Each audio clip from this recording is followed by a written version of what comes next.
Была ли у вас такая новогодняя ночь, которая запомнилась на всю жизнь? Конечно, была. Я ее просто не помню.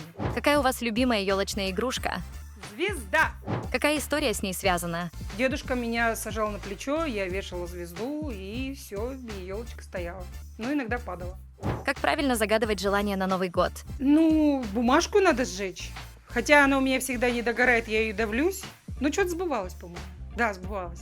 Если бы вам пришлось вести новогодний утренник, в костюм какого персонажа вы бы нарядились? Все школьные годы я была всегда бабой Ягой. Дети очень радовались. А кто не радовался, я не виновата.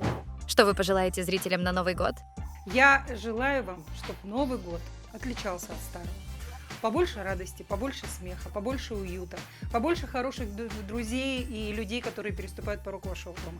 И вообще, каждому желаю проживать свою долгую и счастливую жизнь. С Новым годом!